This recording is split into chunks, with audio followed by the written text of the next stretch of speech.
Athens, Greece, December 26, 1968. A Boeing 707 taxis toward the runway. Passengers settled into their seats, flight attendants checking overhead bins one final time. In 90 seconds, automatic weapons fire will shred the fuselage. One man will die, and the mathematics of retaliation will be forever rewritten. Because what happens next isn't proportional, it isn't measured. It's a lesson delivered in flames and twisted metal that still burns through the logic of modern warfare. 2 gunmen will kill 1 person. Israel will respond by erasing 13 aircraft from existence in a single night. Not in Athens where the attack occurred, not against the men who pulled the triggers, but in Beirut, against a country that made one fatal miscalculation. They thought proximity to violence didn't equal responsibility for it. They were wrong. The engineer's name was Leon Sharon. 50 years old, returning from business meetings in Europe, looking forward to seeing his family in Tel Aviv. He never made it past the tarmac. As El Al Flight 253 rolled toward takeoff position, 2 figures emerged from the terminal's shadows. Mahmoud Mohammed Isa and Meher Suleiman al-Yamani carried Kalashnikovs and grenades supplied by the Popular Front for the Liberation of Palestine. Their target wasn't random. El Al represented Israel itself, a flying symbol of statehood that Palestinian militants rejected at every level. The weapons opened up at close range. Bullets punched through aluminum skin designed for atmospheric pressure, not combat. Inside the cabin, passengers dove between seats as rounds tore through upholstery and overhead compartments. A flight attendant took shrapnel that would leave her permanently scarred. Leon Sharon took a direct hit that killed him before he understood what was happening. The aircraft shuddered to a halt, its engines still running, fuel pooling beneath damaged wing tanks that somehow didn't ignite. Greek security forces captured both attackers within minutes. The PFLP had specifically chosen Athens because Greek airport security was notoriously lax compared to other European capitals. The calculation was tactical. Strike where defenses were weakest, achieve maximum propaganda value, escape if possible, but accept capture if necessary. The operation succeeded on every metric the PFLP leadership cared about. They had struck an Israeli target on European soil. They had proven reach beyond the Middle East. They had generated international headlines. What they hadn't calculated was the response. In Tel Aviv, Prime Minister Levi Eshkol received word of the Athens attack within the hour.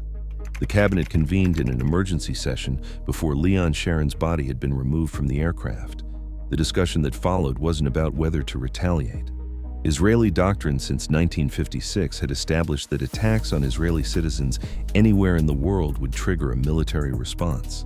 The question was how to respond in ways that changed calculations, not just made statements. Someone in that room, and the historical record doesn't preserve who, asked the question that became operational doctrine. Where did these gunmen train? Where did the PFLP operate? Where did they plan attacks, store weapons, recruit fighters? The answer was Lebanon. Specifically, Beirut and the refugee camps surrounding it, where Palestinian organizations functioned with Lebanese government tolerance, if not outright support. The logic that emerged was brutal in its simplicity. If Lebanon provided sanctuary to organizations attacking Israel, then Lebanon bore responsibility for those attacks. Not legal responsibility that international courts might adjudicate, practical responsibility that military operations would enforce. The cost of tolerating Palestinian militants on Lebanese soil was about to become very, very expensive. The target selected wasn't military infrastructure, it was Beirut International Airport, the civilian aviation hub that connected Lebanon to the world, that generated revenue and employment, that symbolized the country's integration into global commerce. Middle East Airlines, Lebanon's national carrier, kept its fleet parked there. 13 aircraft, Boeing 707s and Caravels representing millions of dollars in assets and Lebanon's aviation capability. Those aircraft were about to become a demonstration of what disproportionate response actually meant. The authorization came down on December 27th, execution scheduled for the following night.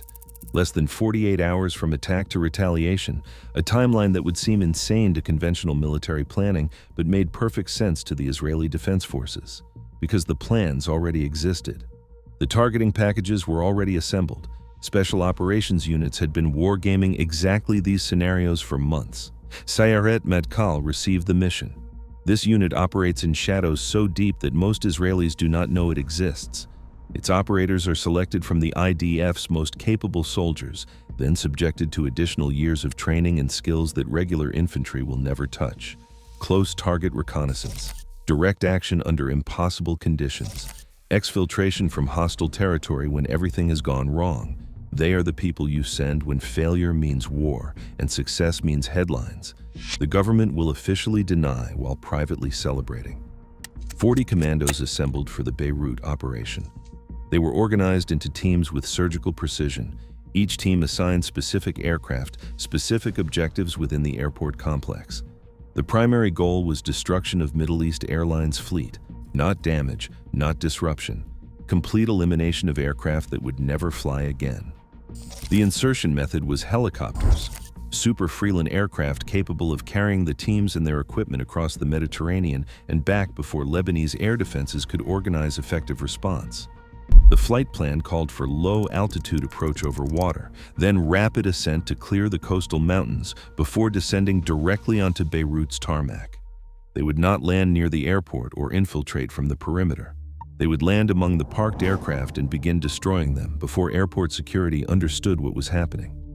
Each team carried explosives calibrated for total destruction, not shaped charges designed to disable, not incendiaries that would burn but might be extinguished, demolition packages engineered to ignite aviation fuel and create fires that would consume airframes entirely. The chemistry was precise, the placement would be surgical, and the timeline was 30 minutes from touchdown to extraction. Commander Raphael Eitan led the final briefing on December 28th. His instructions were direct: speed over caution, coordination over individual initiative, complete the mission, and extract before Lebanese military forces could respond in organized fashion. 30 minutes was the window. 30 minutes to change Lebanon's calculations about the cost of Palestinian tolerance. The helicopters lifted off at 9 p.m. exactly. Their route took them west over the Mediterranean, then north parallel to the Lebanese coast, before turning east toward Beirut. The flight took 45 minutes, long enough for the operators to mentally rehearse their assignments, short enough to maintain the operational tempo that surprise required. Lebanese radar tracked the approaching aircraft but couldn't classify them with certainty. Helicopters approaching from the sea at night weren't expected traffic. The confusion bought minutes that the commandos needed. By the time Beirut understood what was happening, the Super Freelands were already descending toward the airport. They touched down at 10 p.m. Multiple helicopters hitting the tarmac simultaneously, rotors still spinning, commandos pouring out into the floodlit expanse where 13 aircraft sat in neat rows. This is where training separated from theory, where muscle memory replaced conscious thought, where 40 men executed a plan that turned aviation assets into burning wreckage with clockwork precision. The teams dispersed to their assigned targets. Boeing 707s first, the largest and most valuable aircraft in the fleet. Operators moved underneath fuselages, placing charges at structural points where detonation would cause catastrophic failure. Fuel tanks, wing roots. The joints where tail sections met airframes. Each charge was positioned to ensure the resulting explosion would cascade through the aircraft's structure. Airport security responded within minutes, but they were armed for deterring thieves and managing civilian emergencies, not repelling military assault. Sporadic gunfire erupted from terminal buildings. The commandos returned fire with automatic weapons that suppressed resistance without engaging in sustained combat. The objective wasn't fighting airport guards. It was destroying aircraft. The first explosions lit up the night at 10:15. A Boeing 707 erupted in flames that rose 50 feet into the air, fed by aviation fuel that burned with chemical intensity. Then another, and another. The commandos moved methodically through their target list, placing charges, withdrawing to safe distance, detonating, moving to the next aircraft. Passengers in the terminal pressed against windows, watching Lebanon's aviation industry incinerate in real time. Some thought it was an accident, some catastrophic maintenance failure. Others understood immediately that this was an attack, though who was attacking and why remained unclear until much later. By 10:30, 13 aircraft were burning. The heat was so intense that firefighting equipment could not approach. Aluminum airframes melted into pools of metal. Cockpit systems exploded as fire reached electrical components. Tires burst with reports like gunfire. And through it all, the commandos maintained operational discipline, accounting for every team member, confirming every objective completed, preparing for extraction exactly as planned. The helicopters returned at 10:32. The operators climbed aboard with the same efficiency they would demonstrate throughout the operation. No celebration, no discussion, just professional soldiers completing a mission and returning to base. The Super Freelons lifted off at 10:35, 35 minutes after touchdown. They disappeared into the night sky, leaving behind 13 burning aircraft and $100 million in destruction. Lebanese authorities stood on the tarmac and watched their national airline cease to exist. The international reaction came faster than the fires could be extinguished. The United Nations Security Council convened within days. France introduced a resolution condemning Israel for violating Lebanese sovereignty and attacking civilian infrastructure. The vote was unanimous. Even Israel's closest allies couldn't defend an operation this blatant, this disproportionate, this surgically designed to punish a nation for attacks it hadn't ordered. Israel's response was strategic ambiguity wrapped in diplomatic language. Official spokespeople expressed regret that Lebanese civilians had suffered. They noted that Lebanon had allowed Palestinian organizations to operate with impunity on its territory. They reminded the international community that those same organizations had just murdered an Israeli civilian in Athens, and they neither confirmed nor denied that Israeli forces had conducted the Beirut operation, maintaining just enough deniability to prevent formal accountability while ensuring everyone understood exactly who was responsible. The mathematical calculation behind the operation was deliberate. 1 death in Athens, 13 aircraft destroyed in Beirut. The disproportion wasn't accidental or emotional. It was strategic messaging.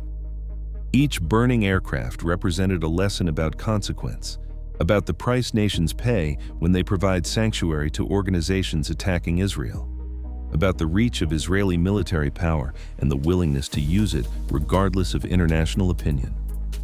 Lebanon learned that proximity to Palestinian violence wasn't neutral, that hosting militant organizations created liability that extended to Lebanese infrastructure, Lebanese economy, Lebanese civilians whose livelihoods depended on aviation. The Lebanese government had calculated that tolerating Palestinian groups brought political benefits without serious cost. The Beirut airport operation recalculated that equation with flames visible from Damascus. For Palestinian organizations, the lesson was different but equally clear. Their operations triggered responses that extended far beyond immediate participants. That attacked the nations sheltering them, potentially undermining the very sanctuary they required. The PFLP had killed 1 Israeli in Athens. The response destroyed Lebanese assets worth more than most Palestinian organizations' annual budgets. The mathematics didn't favor continued operations, yet the operations continued. Because the deeper truth about asymmetric conflict is that rationality doesn't govern all actors equally. The PFLP wasn't calculating cost-benefit ratios like economists. They were pursuing ideological objectives where tactical defeat and strategic martyrdom could be simultaneously true. Israel could destroy aircraft. It couldn't destroy the grievances that produced the organizations attacking it. The Beirut operation established patterns that Israeli doctrine would follow for decades: disproportionate response as deterrence, targeting host nations as pressure mechanism, special operations as preferred instrument, accepting international condemnation as manageable cost compared to operational benefits. Every subsequent operation from Entebbe to Beirut in 2006 to targeted strikes in Syria and Iran followed logic that crystallized on that December night when 13 aircraft burned. The questions the operation raised have never been satisfactorily answered. Was it effective? Yes and no. It demonstrated capability and imposed costs, but Palestinian attacks continued. Lebanese tolerance of militant organizations persisted until civil war made the question moot. The security Israel sought remained elusive despite tactical success. Was it proportional? Only if you believe proportionality isn't measured in immediate body counts, but in strategic effect. Israeli doctrine explicitly rejected one-to-one equivalence, arguing that deterrence required disproportionate response, that killing 1 Israeli had to cost more than Israel killing 1 Palestinian, Otherwise, the mathematics favored perpetual violence. Was it moral? Depends entirely on your framework. Lebanese civilians lost livelihoods through no fault of their own. They didn't attack anyone in Athens. They just happened to live in a country whose government made calculations that Israel rejected. Their suffering was instrumental, a means to political ends. Whether that instrumentalization is morally acceptable divides people then and now. Was it legal? International law condemns it. Israeli doctrine justifies it. The gap between those positions has never closed. What remains is a story about choices and consequences. About two gunmen who thought attacking an airplane in Athens was revolutionary action. About a country that thought hosting those gunmen's organization was acceptable policy. And about a night when 40 commandos landed in Beirut and taught both of them what Israeli patience actually meant. The aircraft were eventually replaced. Middle East Airlines rebuilt its fleet over years. The physical damage was repaired. But the lesson remained. Touch Israel anywhere in the world, and the response will be designed not to match your action, but to exceed it so dramatically that the calculation changes. 1 death for 13 aircraft, 1 engineer for $100 million in flames, 2 gunmen for an entire aviation industry burning on the tarmac. The mathematics of vengeance, calculated in fire. What's your take on disproportionate response? Does overwhelming retaliation actually deter future attacks, or does it just fuel cycles of violence that never end? Drop your thoughts in the comments. If this deep dive into the cold logic of asymmetric warfare changed how you see modern conflict, hit that like button and share this video. Subscribe, because we're breaking down the operations that governments deny and historians debate, showing you how power actually works when cameras stop rolling. Hit the notification bell. The next buried operation is already waiting to be uncovered, and the lessons it teaches are ones they'd prefer stayed buried.